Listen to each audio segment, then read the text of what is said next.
Hello friends, आप सभी का स्वागत है हमारे यूट्यूब चैनल में। आज हम क्लास 6 के हिंदी चैप्टर 2 असली चित्र के बारे में पढ़ेंगे। चलिए स्टार्ट करते हैं। राजा कृष्णदेव राय के राज्य में एक महाकंजूस सेठ रहता था। उसके पास अपार धन था। राजा जो था कंजूस सेठ था, उसके पास अपार धन था, बहुत धन दौलत था। लेकिन एक कौड़ी खर्च करने में उसकी जान निकलती थी। लेकिन 1 टका मक्खी चूस जिसको नहीं कहते, इसीलिए इसको महाकंजूस सेठ कहा जाता था। 1 रुपया निकालने में उसका जान निकल जाता था, 1 रुपया खर्च नहीं करता था। एक बार उसके मित्रों ने उसे एक कलाकार से अपना चित्र बनवाने को राजी कर लिया। मानने को वह मान तो गया, पर चित्रकार चित्र बनाकर जब उसके पास ले आया तब उसका मूल्य 100 स्वर्ण मुद्राएं देने की उसकी हिम्मत ही नहीं हो रही थी। वह कंजूस सेठ भी एक तरह का कलाकार ही था। वह अपने चेहरे की आकृति बदलने में माहिर था। कौन? कंजूस सेठ अपना जो चेहरा बदलने में बहुत माहिर था। आप चेहरा ये दे दिए तुरंत बदल लेता था। वह चित्रकार को आया देख तुरंत कमरे में गया और कुछ ही देर में अपना चेहरा बदलकर वहां आ गया। जैसे चित्रकार चित्र उसका बना के लेकर आया, तुरंत गया कमरे के अंदर, तुरंत चित्र को मतलब चेहरा को बदल के तुरंत आ गया। चित्रकार के सामने आकर सेठ ने कहा, तुम्हारा चित्र तो मेरे चेहरे से मिलता ही नहीं है। क्योंकि चेहरा मिलता क्यों, बदल लेता था, पैसा देने में उसका जान निकल जाता था, इसीलिए। फिर यह मेरे किस काम का है? जब मेरे काम का है ये ना है तो हम लेके क्या करेंगे? तुम ही मिलाकर देख लो।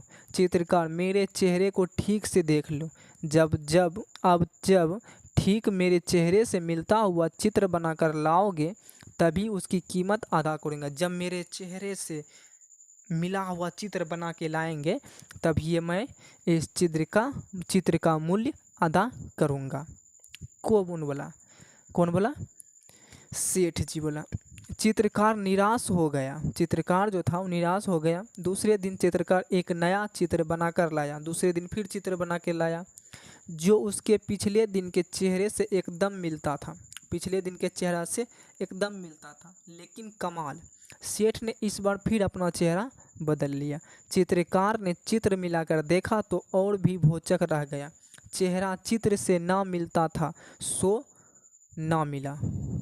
चित्रकार मारे शर्म के पानी पानी हो गया। जब चित्र उसी का बना के लाया था, मिला नहीं तो चित्रकार नहीं पानी पानी हो जाएगा। उसकी समझ में यह बात नहीं आ रही थी कि आखिर उससे ऐसी गलती हो कैसे जाती है। उसने फिर से चित्र बनाने का फैसला किया। चित्रकार फिर से चित्र बनाने का फैसला किया। अगले दिन वह फिर एक नया चित्र बनाकर ले आया, लेकिन सेठ की कारस्तानी से उस चित्र के साथ पूर्व के दिनों के जैसा ही हश्र हुआ। इसके बाद भी कई दिनों तक नए नए चित्र बनाता रहा और हर बार उसे निराश हाथ लगती रही। बार बार चित्र बना के लाता था महाकंजूस सेठ के पास, लेकिन वो जो अपना चेहरा जो है ना, चित्र अपना चेहरा बदल लेता था, लेकिन चेहरे से मिल नहीं रहा था। लेकिन कई दिनों के अनुभव से वह सेठ की चाल को समझ चुका था। वह सेठ की कंजूसी को भी जान गया था कि सेठ कंजूस हैं, और पैसे न देने के बाद भी वह कई दिनों की अपनी मेहनत को बेकार नहीं जाने देना चाहता था। इतना दिन जो मेहनत किया था उसको बेकार जाने देना नहीं चाह रहा था। कौन? चित्रकार। कैसे कंजूस सेठ से पार पाया जाए, इस बारे में सोच रहा था, कैसे पार पाया जाए। इस बार खूब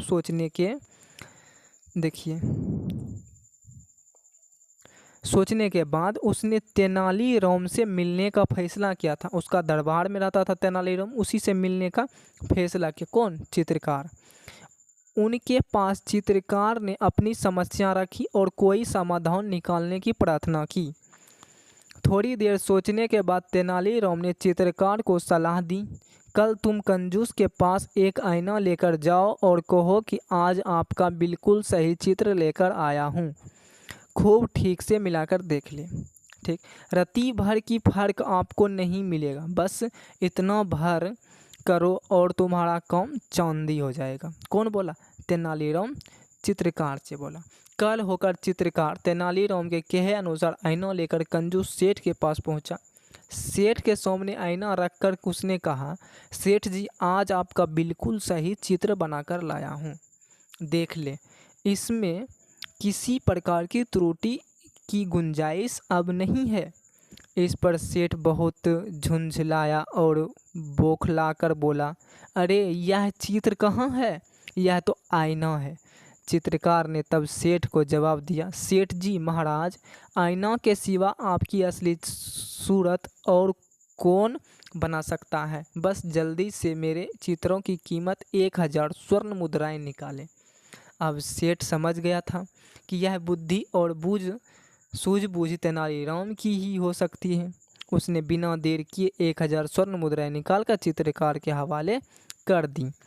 अगले दिन तेनालीराम ने इस घटना की खबर राजा कृष्णदेव राय को दी तो वह हंसते हंसते लोटपोट हो गए। आज की क्लास यहीं तक, फिर मिलते हैं अगले क्लास में। अगले क्लास में हम लोग क्वेश्चन आंसर इसका करेंगे। तब तक के लिए धन्यवाद।